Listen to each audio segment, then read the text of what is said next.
नमस्कार दोस्तों, स्वागत है आप सभी का आपके अपने YouTube चैनल टेक्निकल डिलाइट में। दोस्तों यहाँ पर हम आज बात करेंगे national institute of fashion technology Panchkula की जो वैकेंसी है उसके बारे में। देख सकते हैं आप, ये मिनिस्ट्री ऑफ टेक्सटाइल है, गवर्नमेंट ऑफ इंडिया के अंडरटेकिंग है, ठीक है। और ये NIFT campus sector 23 Panchkula Haryana की वैकेंसी है। ये डेट 20/8/2022 का ये नोटिस पब्लिश हो चुका है। मुझे थोड़ा लेट इसलिए हो गया क्योंकि इसका जो ऑफिशियल एप्लीकेशन फॉर्म था वो डाउनलोड नहीं हो रहा था, जिसकी वजह से जिसको भी मैं आपको सामने दिखाना चाह रहा था, ठीक है। चलते हैं आगे। यहाँ पे देख सकते हैं recruitment for the group C non teaching post on regular basis, ठीक है। तो रेगुलर बेसिस पे ये वैकेंसी है, ठीक। और दूसरी बात ये क्या है कि गर्ल्स के लिए है, और जो इसमें वैकेंसीज हैं गर्ल्स के लिए तो पूरी तरीके से हैं। वेट अ बिट, ये गर्ल्स के लिए हैं। और उसमें क्या है कि इसमें जो पोस्ट है मशीन मैकेनिक की, देखिए पोस्ट है यहाँ पे लेवल 4 की, एक पोस्ट है UR की। उसी तरीके से असिस्टेंट फाइनेंस अकाउंटेंट की है, एक पोस्ट है। उसी तरीके से असिस्टेंट वार्डन फीमेल, और नर्स इसमें केवल गर्ल्स की रिक्वायरमेंट है। उसके बाद देखिए स्टेनोग्राफर ग्रेड में एक पोस्ट है, और लाइब्रेरी असिस्टेंट में एक पोस्ट है, और लैब असिस्टेंट में एक पोस्ट है। इस तरीके से टोटल 10 पोस्ट है। तो इसमें है क्या कि इन दोनों पोस्ट पे तो ओनली गर्ल्स कंपलसरी हैं, और बाकी पोस्ट पे मेल फीमेल दोनों कैंडिडेट्स अप्लाई कर सकते हैं, ठीक है। उसके बाद देखिए आप यहाँ पे लिख भी दिया गया है, देखिए only female candidate are eligible to apply for the post of assistant warden and nurse, ठीक है। उसके बाद देखिए ये कॉम्पिटेंसी के बारे में दिया गया जिसका रोल है। उसके बाद देखिए आप नीचे एजुकेशनल क्वालिफिकेशन और एक्सपीरियंस जो चाहिए आपको। देखिए मशीन मैकेनिक में क्या है, कॉम्पिटेंसी A के अंतर्गत है ये। फुल टाइम डिप्लोमा चाहिए आफ्टर 10th, ठीक है। और इस ब्रांच से चाहिए mechanical engineering, mechatronics engineering and instrumentation technology से। फिर उसके बाद देखिए इसमें दिया है कि अगर 10th के बाद ITI किए हुए हैं तो आपका 2 साल का डिप्लोमा हो जाता है। उसी तरीके से 2 साल का डिप्लोमा आफ्टर 12th भी होता है। और फिर उसके बाद फुल टाइम NCVT सर्टिफिकेट हो इंडस्ट्रियल स्विंग मशीन टेक्नीशियन से, वो भी चलेगा आपका। तो ये जो एक्चुअली पोस्ट है मशीन मैकेनिक की, इसमें देखिए जो एक्सपीरियंस मांगा गया आपका, पोस्ट क्वालिफिकेशन एक्सपीरियंस है 3 साल का, 3 year after diploma after 10th हो। 4 साल का मांगा गया फॉर अगर NSQF लेवल 5 आफ्टर 10th है अगर। तो जो एक्सपीरियंस आपको मैं बात कर रहा हूँ यहाँ पे, in repair and maintenance of a cutting sewing finishing machine in garments, ठीक है, मैन्युफैक्चरिंग ऑर्गेनाइजेशन और ट्रेनिंग इंस्टीट्यूट। तो इस सेक्टर से आपका एक्सपीरियंस चाहिए जो जितने साल का मांगा गया है आपसे। तो इसमें एक्चुअली क्या है कि स्विंग एंड टेक्नोलॉजी वाली जो लड़कियाँ होती हैं वो लोग अप्लाई कर सकती हैं इसमें, ठीक है। और उनका एक्सपीरियंस भी इसी से रिलेटेड होना चाहिए। जैसे कुछ कैंडिडेट्स जो हैं जिन्होंने CITS कर रखा है, तो CITS वाले भी एलिजिबल हैं अप्लाई करने के लिए, जिन्होंने स्विंग एंड टेक्नोलॉजी से किया हुआ है, ठीक है। चलते हैं आगे हम। तो इसलिए ये वैकेंसी में मेल कैंडिडेट्स का रोल उतना रहेगा नहीं, क्योंकि ओनली फीमेल कैंडिडेट्स हैं, उनके लिए ही रह पाएगा, ठीक है। फिर असिस्टेंट फाइनेंस देख लेते हैं, BHL BSc जैसे BCom का होता है कॉमर्स से, वो एप्लीकेबल है। उसके बाद 2 ईयर का एक्सपीरियंस चाहिए, 1 ईयर का एक्सपीरियंस चाहिए। फिर उसके बाद देखिए असिस्टेंट वार्डन के लिए ग्रेजुएट होना चाहिए, 1 साल का एक्सपीरियंस चाहिए। Assistant warden in educational institute और under central government, state government and autonomous bodies से। फिर उसका स्टेनोग्राफर के लिए देख लीजिए 80 वर्ड पर मिनट की स्पीड चाहिए, 2 साल का एक्सपीरियंस चाहिए। फिर उसके बाद नर्स के लिए हो गया आपका, ठीक है। उसके बाद लाइब्रेरी असिस्टेंट के लिए ग्रेजुएट होना चाहिए आपको, और BSc होना चाहिए लाइब्रेरी साइंस में, और एटलीस्ट 1 ईयर का वर्किंग एक्सपीरियंस होना चाहिए, ठीक है। अब इसके बाद बात करते हैं लैब असिस्टेंट, कॉम्पिटेंसी A के अंतर्गत आता है। इसके एक्सपीरियंस के बारे में मैंने आपको बता ही दिया है। फिर उसके बाद कॉम्पिटेंसी C1 के अंतर्गत है। मैं आपसे बात करने वाला हूँ इसको अप्लाई कैसे करना है। देखिए एज लिमिट, दूसरी बात है, एज लिमिट आपकी 27 ईयर रहने वाली है, और OBC का रिलैक्सेशन जो मिलेगा वो 3 ईयर का, और SC ST का 5 ईयर का रिलैक्सेशन दिया जाएगा आपका, ठीक है।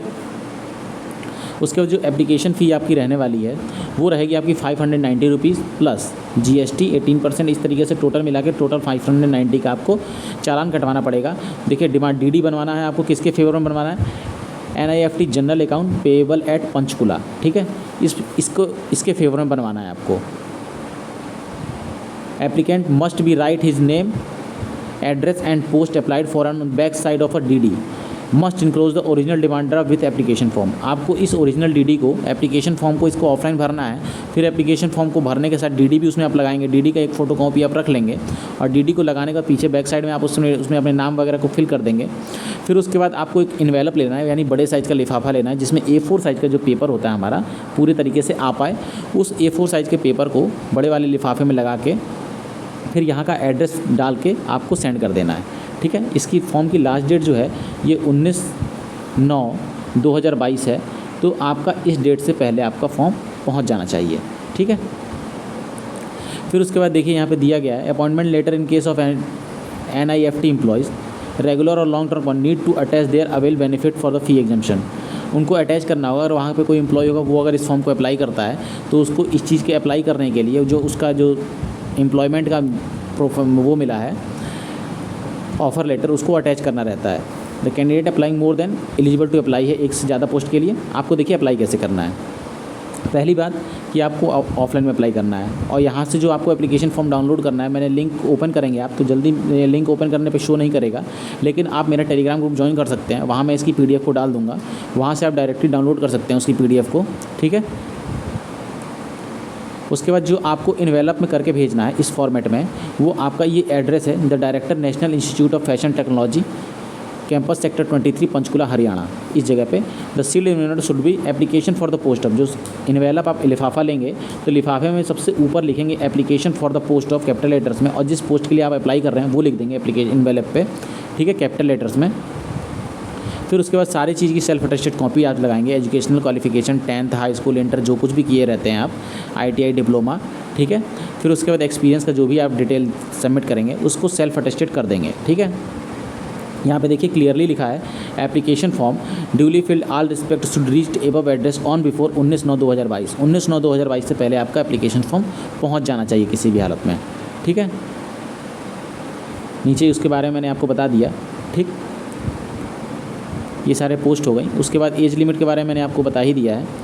फिर उसके बाद देखिए सिलेक्शन प्रोसीजर जो होगा आपका वो क्या होगा, शॉर्ट लिस्ट करेगा committee in screening all application received in the response of advertisement. उस आपके एप्लीकेशन फॉर्म को शॉर्ट लिस्ट किया जाएगा। फिर उसके बाद क्या किया, date of venue of written test and skill test जो कुछ भी रहेगा initiate through provisional short listed candidate, यानी जिनको शॉर्ट लिस्ट करेगा उनका रिटन एग्जामिनेशन होगा। फिर उसके बाद सेलेक्टेड कैंडिडेट रिटन, और उसके बाद कॉम्पिटेंसी के आधार पे कॉम्पिटेंसी टेस्ट होगा, ठीक है। जैसे कोई सिलाई वगैरह से रिलेटेड चाहे जो कुछ भी है तो उस चीज़ से रिलेटेड वो एक्सपीरियंस ढूंढते हैं तो वो आपसे करवा कर भी देखेंगे, ठीक है। Purely on the basis of merit list, जिसकी मेरिट अच्छी होगी उसी का सिलेक्शन होगा, ठीक है, और स्किल टेस्ट के आधार पे। तो उसके बाद बात करते हैं, ये सारी इन्फॉर्मेशन थी जो मैं आप सभी के सामने इंपॉर्टेंट इन्फॉर्मेशन शेयर कर दिया, ठीक है। अब मैं आपको एप्लीकेशन फॉर्म के बारे में दिखा देता हूँ, जिस एप्लीकेशन फॉर्म को आपको फिल करना है। ये आपका एप्लीकेशन फॉर्म है, तो देख सकते हैं आप यहाँ पे ग्रुप C की पोस्ट है। यहाँ पे ये आपको पासपोर्ट साइज फ़ोटो लगानी है, पोस्ट अप्लाइड फॉर करना है।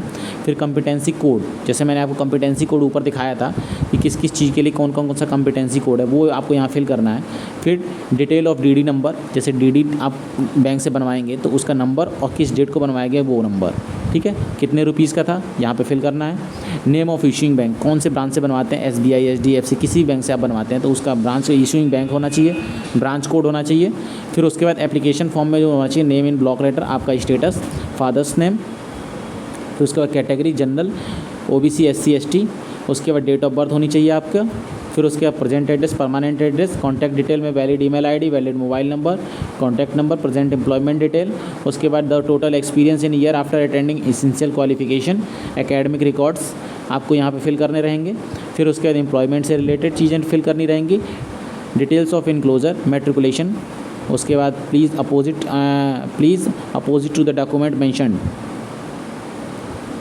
उसके बाद जो आपने यहाँ पे डॉक्यूमेंट आप लगाएंगे, जैसे 10th लगाते हैं तो 10th आपने मार्कशीट लगाई अगर 10th की तो आपको इस ऑप्शन में टिक करना रहेगा। फिर 12th लगाए तो टिक करना रहेगा, ग्रेजुएशन लगाए तो टिक करना रहेगा, पोस्ट ग्रेजुएशन लगाए तो भी टिक करना रहेगा। तो इस तरीके से जिस डॉक्यूमेंट को आप लगाएंगे उसके आगे टिक कर दीजिएगा, जिस डॉक्यूमेंट को नहीं लगाएंगे उसको छोड़ दीजिएगा, ठीक है।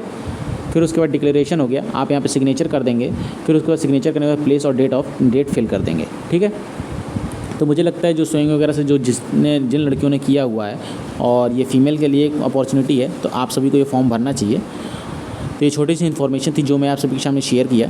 अगर आपको वीडियो पसंद आता तो वीडियो को लाइक करें, चैनल को सब्सक्राइब करें, ताकि इस तरह की डिफरेंट जो बची हुई वैकेंसियाँ रह जाती हैं मैं आप सभी के सामने शेयर करता हूँ, और कोई भी वैकेंसी आपसे छूट ना जाए, इसलिए मैं इस चीज़ से आपको अपडेट करता हूँ। धन्यवाद। चैनल को सब्सक्राइब करें और वीडियो को लाइक करें, अपने दोस्तों में शेयर करना ना भूलें।